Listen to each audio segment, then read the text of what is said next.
안녕하십니까. 이 시간에는 제가 지역 분석을 해드리죠. 그런데 이 지역 분석하는 게 시청자 여러분들이 보시기 좋게 하기 위해서 이제 20분 정도 지역 분석을 해드리는데 이거 얼렁뚱땅 하는 거 전혀 아닙니다. 그래서 오늘은 지역 분석 중에서 안성시를 샘플로 어떻게 하느냐인데, 원래가 제가 이것을 자료로 만들기 위해서는 이 같은 PPT 화면이 약 110쪽입니다. 안성시께 110쪽인데 요거를 약 한 70 군더더기 말, 이제 뭐 도시계획이라든가 뭐 이런 이제 광역계획이라든가 이런 걸 지워버리고 이제 70쪽 정도를 요약을 했습니다. 그래서 이 시간에는 그저 한 40분, 40분 정도에 내가 지역 분석하는 것이 시청자 여러분한테 가르쳐 드리는 것이 얼렁뚱땅하지 아니하고 어떤 내용으로 해서 지역 분석을 했나 그 샘플을 좀 보여드리는 그런 시간을 이제 갖도록 하겠습니다. 우선은 제일 먼저 2020 안성 맞춤 그랬는데 요거가 작년도에 이제 2016년도 봄인가에 이제 부동산 TV 그 전에도 했던 거 있는데 그 자료의 일부가 있기 때문에 이제 여러분들한테 한번 이제 보여드리겠습니다. 우선 제일 먼저 안성시를 분석하려면은 안성시를 분석하려라고 그러면은 안성에 면이 몇 개가 있나 뭐가 있나라고 해서 안성시 이제 전체에 대한 내용이죠. 그런데 여기서 축을 보셔야 돼요. 평택에서 일찍으로 가는 38번 국도가 있습니다. 이것이 안성의 가장 큰 동맥이에요. 그리고 여러분 잘 아시는 이쪽으로 경부고속도로, 이리로 중부고속도로 두 개 노선이 나가고 있다. 그런데 이제 최근에 평택에서 충주로, 제천 충주로 가는 이제 고속도로가 또 나가고 있다. 이러한 층들만 알고 계시는데, 여러분 가장 중요하다라고 우리는 세종고속도로가 또 하나 지나가게 되죠. 이렇게 되면서 또 기존에 어떻게 되어 있냐, 안성에는 철도가 없는데 여러분들 이천에 가면은 벼랑간에 생각이 안 나요. 이천에서 이제 지금 얘기한 평택으로 해서 여러분 저쪽까지 안중까지 지금 철도 공사라고 있죠. 요것을 이제 지금 여러분들 철도가 연결이 되게 됩니다. 그래서 안성 같은 경우는 그 전에 상당히 이제 수도권 남쪽에서 평택에 짓눌려서 어쩌면은 이제 이렇게 낙후가 아니고 발전이 좀 더딘 지역이었는데 이제 새로운 개념으로 이제 보십사라고 하는 뜻에서 제가 요거를 이제 해드려 드렸습니다. 우선은 이제 안성을 분석을 할 때는 이 내용도 분석을 해야 됩니다. 간단하게 하면은 개발 가능지다라고 부르는 것은 노란색입니다. 노란색이 있는 것이 개발 가능지가 되고, 그 다음에 기존에 있는 개발지는 주홍색이 되고, 그 다음에 여기 보통 나와 있는 붉은색으로 나와 있는 거는 이거는 개발이 불가능한 거, 이런 파란색으로 나와 있는 거는 개발을 억제시킨다. 개발을 억제시킨다는 건 간단하게 보면 농지가 되는 거고, 개발이 불가능하다라고 그러는 건 산악 지형이 높게 되는 거죠. 그래서 결국은 개발 가능한 데가 어느 쪽이 있는가 봐보면, 자, 안성 미양 쪽과 공도와 그 다음에 원곡의 일부인데, 원곡에서는 개발을 또 억제하는 농지가 많게 되죠. 그 다음에 죽산이라고 우리는 이러한 지역으로 결국은 개발이 가능한 지역이 많기 때문에 여력이 많다. 라우리는 이런 이제 뜻에서 이제 내용을 이제 보시는 겁니다. 그 다음에 항상 제가 강의해 드릴 때 도시 지역과 이거에 대칭되는 비도시 지역, 농촌 지역이 있다라고 그랬죠.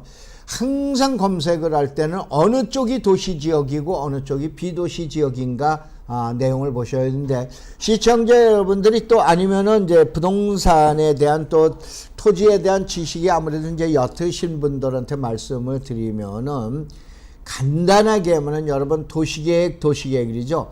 도시계획이 수립된 지역이 그러니까 도시계획이 있는 지역이 도시지역이고 도시계획이 없는 지역이 비도시지역, 농촌지역이라고 보시면 돼요. 자, 이와 같은 안성시에서 봐보면 도시지역은 41%. 그러면서 개발계획인 도시계획이 수립된 거는 41%, 개발계획이 도시계획이 수립되지 아니한 지역은 59%.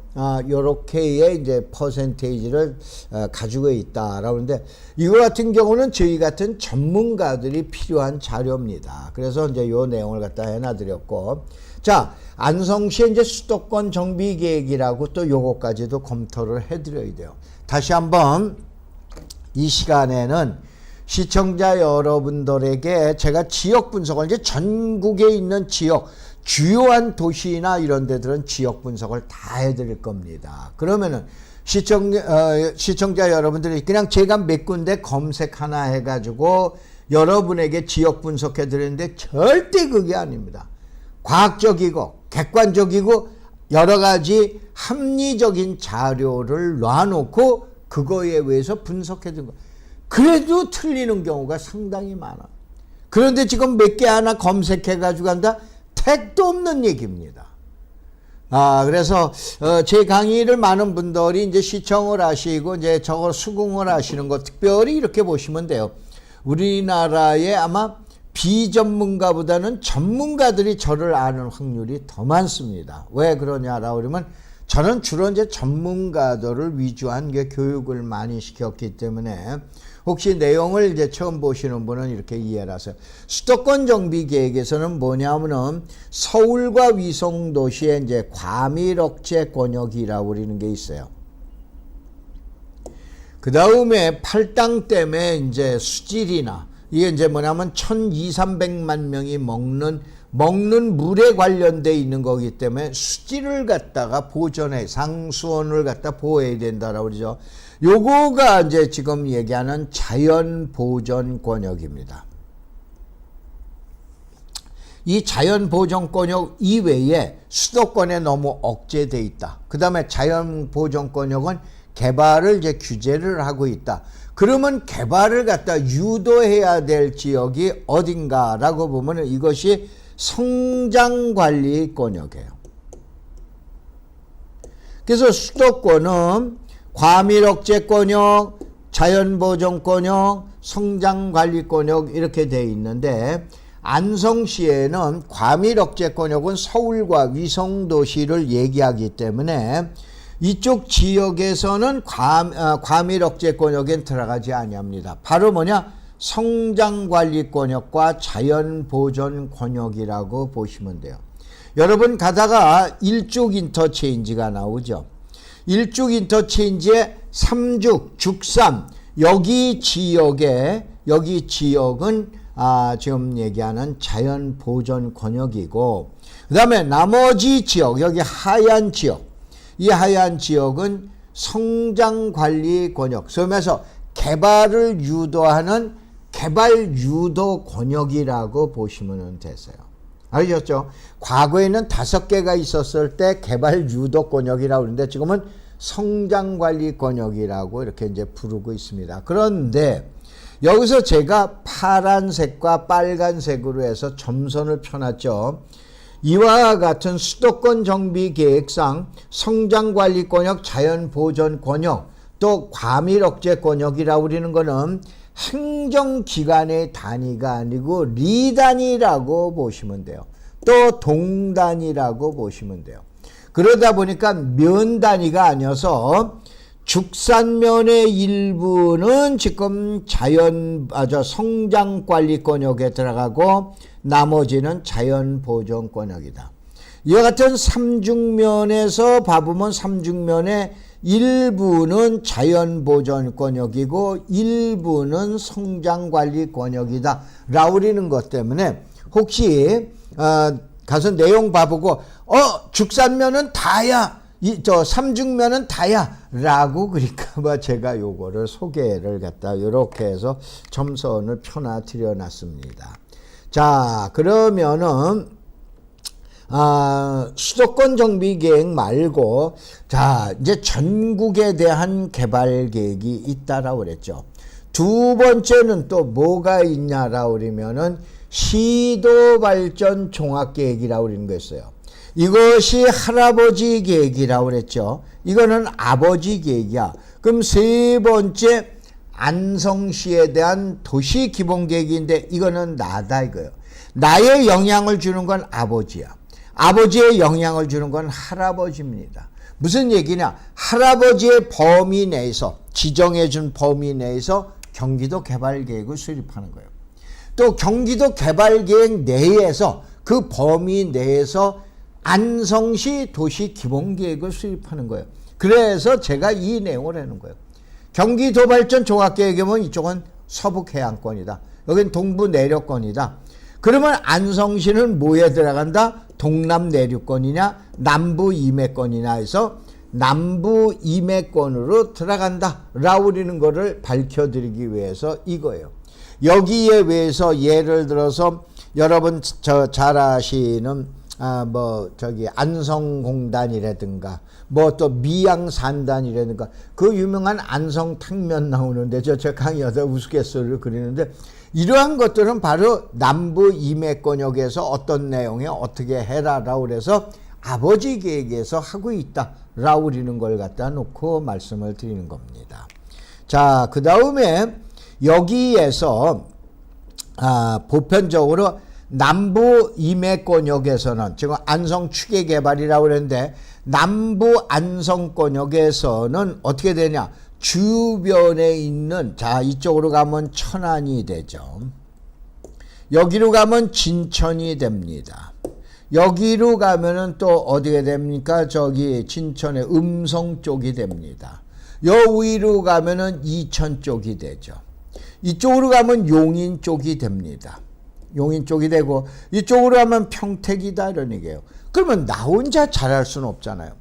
진천 쪽은 어떻게 연결하겠다. 음성은 어떻게, 용인은 어떻게, 이천은 어떻게, 또 천안은 어떻게 연결을 해야 되겠다라고 우리는 이런 추계 개발이 나와요. 그래서 이 추계 개발에서 자 요거 이제 글씨 썼던 화면은 지워버리고 추계 개발에서 봐보면은 요것이 38번 국도라고 보시면 되세요. 요것이 뭐냐? 경부고속도로예요. 요게 뭐냐? 지금 얘기하는 중부고속도로. 요게 바로 지금 얘기하는 광역교통축 그리는데 이것이 내륙고속도로로 나가 있는 음성 제천. 이게 이제 영월 삼척까지 가는 고속도로입니다. 영월로에서 지금은 제천까지 충주까지 나가는데 요것이 이제 제천을 통과해서 충주에서 제천까지, 제천에서 영월, 영월에서 삼척까지. 그러면 이제 평택에서부터 삼척까지는 지금 도로가 개통이 되는데 이게 이제 광역축이 되기 때문에 이렇게 하는 거예요. 그런데 이러한 축 외에 가운데 축이 지나가죠. 이것이 그 유명한 세종고속도로다. 그래서 제가 그 첫 번째 장에 그 말씀을 드렸잖아요. 무슨 얘기냐 하면은 지금 얘기하는 것처럼 안성을 분석을 할 때는 그냥 경기도 사투리입니다. 덮어놓고 그냥 막무지간에 이렇게 분석하는 것이 아니고 이러한 축도를 다 분석하고 그 다음에 제가 약식으로 여러분들에게 지역 분석해 드리는 건 이제 보통 이와 같은 PPT가 몇 쪽이냐면 약 10여 쪽이에요. 근데 이 전체 PPT가 웬만한 지역은 보통 7, 80쪽에서 많은 지역, 용인 같은 경우는 약 130쪽이 넘어가게 됩니다. 요거를 압축해서 설명을 드린다. 그래서 유념하고 보셔도 되신다라고 우리는 얘기해요. 그 다음에 이제 또 뭐냐면은 여기서 이제 또 그 경기도 안성시에서 또 저 분석을 할 때는 자 평택의 영향을 받는 공도생활권, 그 다음에 안성 읍내 행정타운이 들어가 있는 안성생활권, 그 다음에 여러분 일죽 인터체인지 있는 죽산생활권 3개 권역으로 분석을 하시면 돼요. 그래서 이것이 공도생활권이냐 아니면 안성생활권이냐 아니면 죽산생활권이냐 이거에 의해서 인구를 배분하는 거예요. 그러니까 공도에는 13만 명이다, 16만이다, 여기는 5만 명이다. 아, 그러니까는 결국은 13만, 16만 있는 쪽에 개발이 활성화되겠구나. 그러면 만약에 죽산이라는 건 겨우 5만 명으로 끝날 거냐? 그건 아니다 이거죠. 그래서 국토의 균형 개발, 나라의 균형 개발이라는 것도 있지만은 안성시에서도 서쪽은 높고 동쪽은 낮다. 그래서 이렇게 되는 것을 방지하기 위해서 지역 간에도 뭐냐면 균형 개발 전략이 이룩됩니다. 그것까지도 내용을 분석을 해 주셔야 돼요. 자, 생활권 세력도를 봐보면은 원래가 이제 원곡 쪽을 잠깐 얘기를 해드릴게요. 이 원곡이 사실은 상당히 컸었던 부분인데 이쪽 일대가 이제 평택으로 행정기관이 양이가 됩니다. 그러면서 이제 원곡 쪽이 죽어 들어갔는데 그 대신 원곡 쪽은 바로 뭐냐면 평택의 송탄 쪽의 영향권, 생활권을 갖고 있습니다. 이건 여러분들이 명확하게 보셔야 돼요. 그 다음에 이 공도 같은 경우도 안성 시내로 들어갔지만 안성 시내보다는 평택의 영향권을 많이 갖고 있습니다. 그래서 요게 별개로 나와 있다고 보시면 돼요.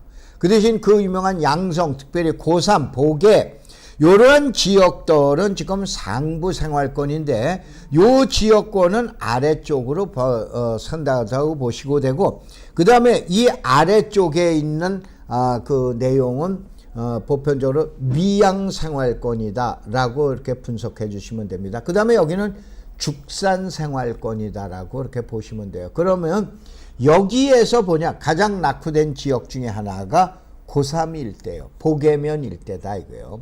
근데 여러분 보계면이라든가 이런 거는 이제 많이 들으신 것처럼 옛날에 무슨 종교 사건 때문에 이제 좀 많이 좀 알고 계시죠. 아마 잘 아실 거 안성의 그 유명한 종교단체. 그런데 바로 뭐냐면 이러한 지역 중에 낙후된 지역에 뭐가 하나 지나가냐면 세종 고속도로가 지나가는 거예요. 그 다음에 이천에서 아직도 제가 그 지금 잊어버렸습니다. 저희가 진로에 있을 때 소주를 갖다가 만든 그 면인데, 읍인데 그걸 참 기억이 안 납니다. 이제는 전 나이가 들어서 그런지 저도 기억이 좀 가물가물합니다. 안 나는 경우가 상당히 많아요. 강의하면서 강의를 쭉 하다가 뭐가 생각이 안 나지 않습니까? 그러면 강의 내내 그것 때문에 강의를 망치는 경우가 많아요. 지금 경우가 이제 바로 그렇습니다. 바로 뭐냐면 여기서 이제 철도가 지나가게 된다 이런 얘기예요. 그렇게 되면은 바로 잘 안다 이거예요. 여러분 공도의 땅값 높은 거 알아요. 안성의 미양 쪽에 땅값 높은 거 알아요. 안성 읍내도 땅값 높은 것도 알아요. 그러면은 고3이라든가 죽산이라든가 1쭉, 3쭉은 여긴 별 볼 일 없냐? 그렇지 않다. 이제 추계의 변화가 일어나게 됩니다. 바로 그런 걸 분석해 드린 거예요. 그리고 난 다음에 가장 중요한 건 시청자 여러분 이렇게 하세요. 시중에 가거나 카페에 가거나 뭐 이렇게 해서 부동산 카페, 땅 카페 얼마나 많습니까? 가보면은 맨날 이걸 뭐냐면은 요거, 요 땅. 저는 요 땅 분석하는 사람이 아니고 지역 분석을 하는 사람이에요. 아마 우리나라에서 홈쇼핑에 가장 많이 나갔을 거요. 제가 4번을 나갔으니까요. 나도 3번인 줄 알았더니 4번입니다. 우리나라에 아마 홈쇼핑에 4번 나간 사람이 있으면 나와보라고 그랬어요. 부동산 전문가 중에서. 유명하신 분들도 저만큼 아마 못 나간 거로 알고 있어요. 근데 왜 그걸 저러냐? 전문가들이 볼 때는 지역 분석이 이거다. 지점 여러분이 가보시면 돼요. 가서 맹지냐 아니냐 맨날 카페에서 봐보면 부동산 모임에서 봐보면 그거 얘기하는데 그거는 가서 보면 여러분도 분석이 가능해요. 근데 이 지역이 뜰 지역인가 안 지역인가를 봐야죠. 뜰 지역이다. 그냥 가서 있어도 땅값 올라가요. 그래요 안 그래요?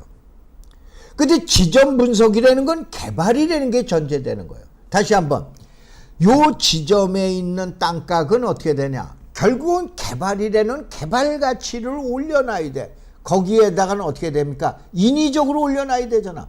주변 땅값이면 다 100만 원이야. 나 혼자 300만 원이야. 개발을 했으니까 300만 원인데 주변에서 인정해요. 자식아 이것들 막 100만 원 하면 너하고 똑같아. 너는 300만 원 인정 안 해. 이거예요. 근데 많은 사람들은 거기에 빠져. 근데 지역 분석은 못해요. 얼마나 힘든 건데요. 지역 분석은 너도 오르고 나도 오르고 다시 한번 개발해서 올라가는 게 아니야. 그냥 올라가는 거야. 제가 강의할 때 이런 얘기 들으면 저러지만 그냥 깔고 앉아서 올라가는 거예요. 그게 최고 아닙니까? 그래서 지역 분석하는 거를 잘 보셔야 돼요. 알겠죠? 그렇게 하기 위해선 이러한 각종 자료들을 다 검색을 해야 된다 이런 얘기예요. 자, 그러면 여기 이제 흐릿하게 도면을 해놨는데 요건 여러분들이 좀 보고 좋게 하기 위해서 제일 먼저 봐보면은 자, 요게 이제 경부고속도로 요걸 1번이라고 해놨어요. 그 다음에 이제 중부고속도로가 나와 있어요. 이제 이게 중부고속도로. 그 다음에 평택 제천고속도로. 그 다음에 가장 저거냐 제2 뭐가 나온다? 경부고속도로라 우리는 세종고속도로가 어떻게 생겨서 안성 도심에는 어떻게 축을 변화시킬 거고 죽산 쪽이나 고삼 쪽에는 어떻게 축을 변화시킬 거고가 이러한 것들을 전부 분석해야 돼. 기존의 원곡 공도, 미양, 안성 도심 전부 이것만 가지고 여러분 분석하셨잖아요. 그러면 현재 가장 충격을 줄 세종고속도로 이것도 민자사업 아니고 재정사업으로 빨리 오겠다라고 그러는 거 아닙니까? 그러면 상대적으로 봤을 때 자 경부축에 있는 것이 어디로 온다? 중앙으로 올라온다. 중부축에 있는 것이 결국은 중앙으로 올라온다. 상부에 있는 것이 용인인데 용인의 그 유명한 원삼이라든가 이러한 쪽에서 일어났던 일이 또 아래로 내려온다. 이러할 때 안성에서 기존에 가장 땅값이 쌌었던 지역, 지점 아니야. 그 지역이 어딘가 그걸 찾아내야 될 거 아니에요. 왜 그러냐? 땅 갖다 도로변 땅 거기다 형질 변경해가지고 땅값 올리는 거 누군 몰라요? 그런데에 여러분들 올인하시지 마세요.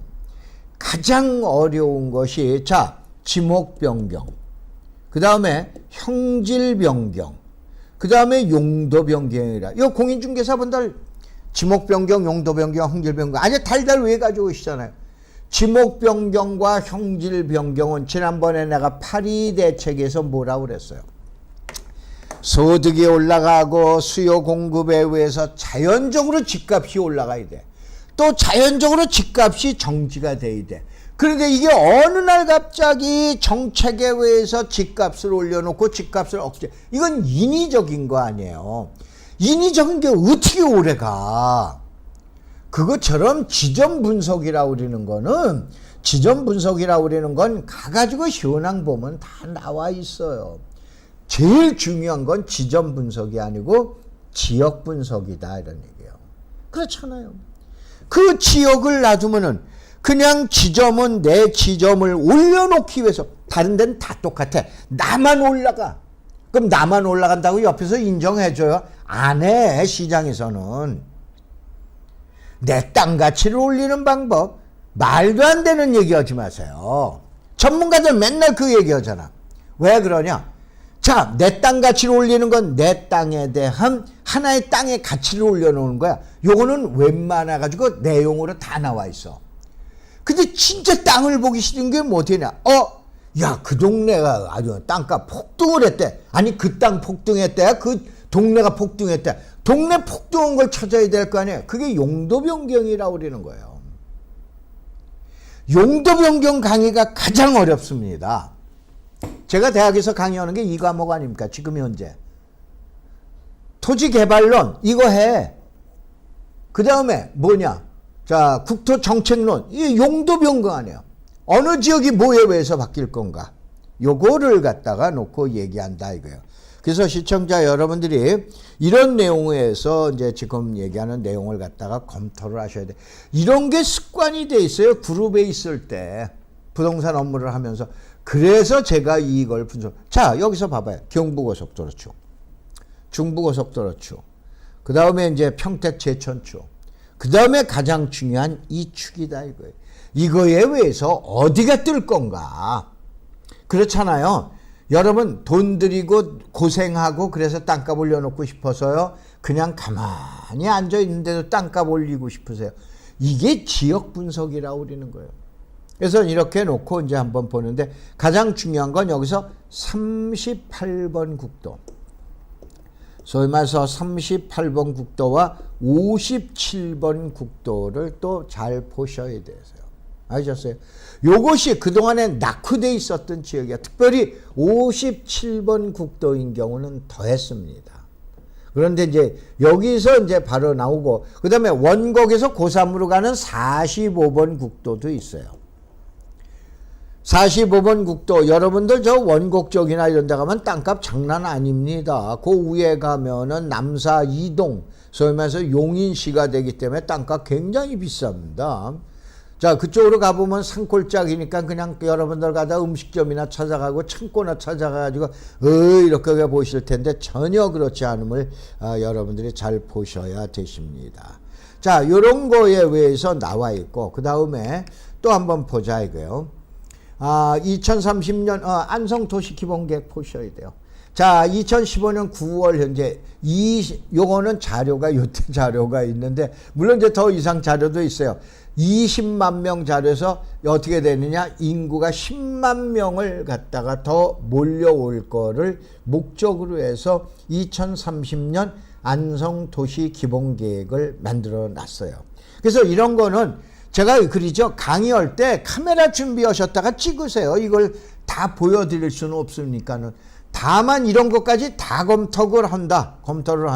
라우리는 측면에서 이제 보시면 됩니다. 그 다음에 이제 안성축을 개발할 때는, 안성을 개발할 때 4개 축, 4개 개발권인데, 서부 개발권, 아까 얘기한 공도, 여기를 이제 주로 이제 그 축으로 보시고, 동부 개발권은 죽산, 일죽을 갖다가 이제 보시고, 북부 개발권은 원곡, 양성, 고3이라고 그러는데 이제 보통 고3과 보계면, 왜냐 원곡은 공도 축에다가 포함시키는 게 좋다라고 했대. 근데 남부 개발권에는 미양면이 제일 대표적으로 축이 되죠. 미양산단과 함께 그렇게 되면 그 밑에 이제 서운면까지 같이 간다라고 해서 4개 개발 권역으로 분석을 해놨다라고 이제 보시면 되는 겁니다. 다음에 이제 나오는 것이 공도 생활권이냐, 안성, 미양, 죽산 생활권이냐라고 해서 생활권을 개발 계획을 할 때 이와 같은 권역별로 개발 계획을 수립을 해놨다라고 보시면 돼요.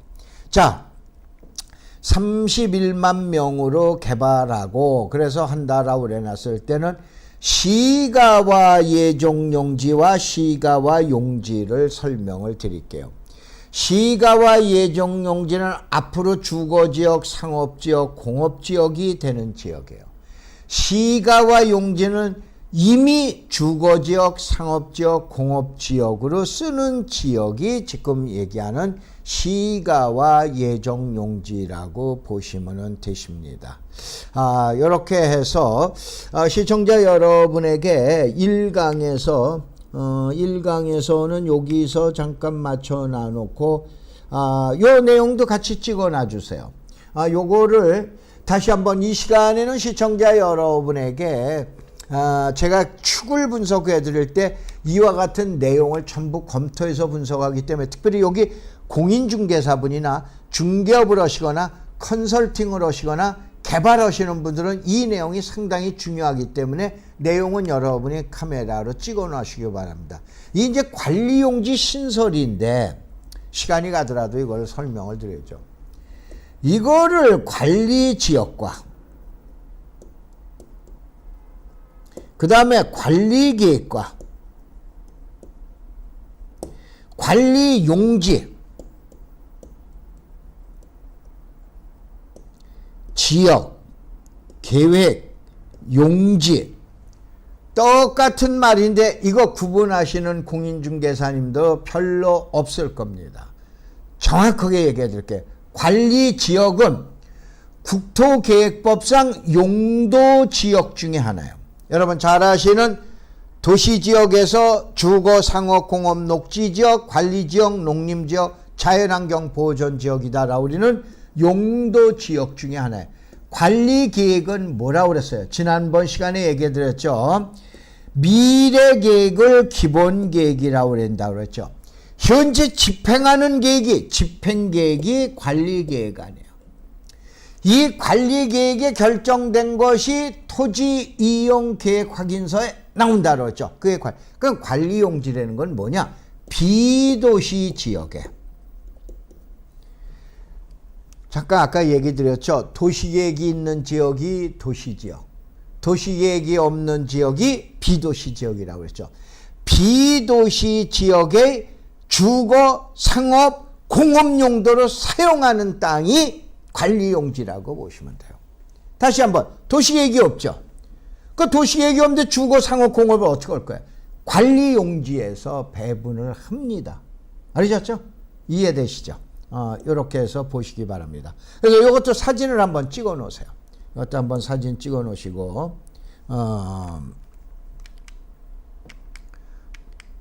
다음에 이제 동별 특색 찾아보기에서는 2강에서 설명을 드리도록 그렇게 하겠습니다. 자, 1강은 여기서 마치도록 하겠습니다.